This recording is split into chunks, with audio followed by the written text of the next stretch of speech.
जमाना कदीम में एक ताकतवर और खुशहाल कौम थी जिसे कौमे समूद कहा जाता था। ये लोग पहाड़ों को तराश कर अपने लिए भव्य महल और घर बनाते थे। उनका शहर विशाल और शानो शौकत से भरा हुआ था, लेकिन उनकी सबसे बड़ी कमजोरी थी कि उन्होंने अल्लाह ताला को भूलकर पत्थरों और बुतों की पूजा करना शुरू कर दिया था। यह देखकर अल्लाह ने उनके पास अपने नबी हजरत सालेह अस को भेजा।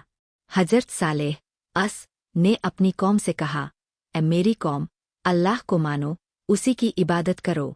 वही तुम्हारा रब है जिसने तुम्हें पैदा किया। लोग हैरान थे, लेकिन कुछ ने उनकी बात नहीं मानी। कौम के सरदारों ने कहा, अगर तुम सच में अल्लाह के रसूल हो तो हमें कोई मोजज़ा दिखाओ। जब तक हम अपनी आँखों से नहीं देखेंगे हम ईमान नहीं लाएंगे।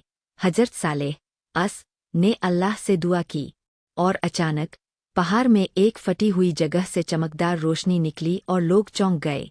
यह अल्लाह का मोजज़ा था। उस फटी हुई जगह से एक अजीब सुंदर ऊँटनी निकल आई। हजरत सालेह अस ने कहा, यह अल्लाह की ऊँटनी है, इसे नुकसान मत पहुँचाना। इसका हक है कि यह अल्लाह की जमीन पर जहाँ चाहे चर सके। ऊँटनी हर दूसरे दिन पानी पीती और दूसरे दिन लोगों के जानवरों को पानी मिलता। कुछ लोग इस मोजज़े से ईमान ले आए, लेकिन ज्यादातर लोग जिद पर अड़े रहे। सरदारों ने कहा, हम इस ऊँटनी का कब्जा नहीं बर्दाश्त कर सकते, और उन्होंने रात को साजिश रची। काफिरों ने ऊँटनी को मार डाला।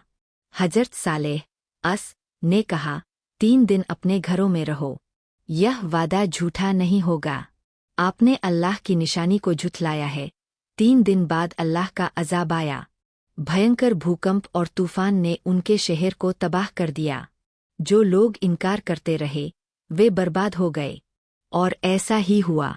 समूद का भव्य शहर अब वीरान और खामोश था। केवल खंडहर और ऊँटनी का खाली स्थान रह गया। यह कहानी अल्लाह की शक्ति और उनके नबी की चेतावनी की निशानी बन गई।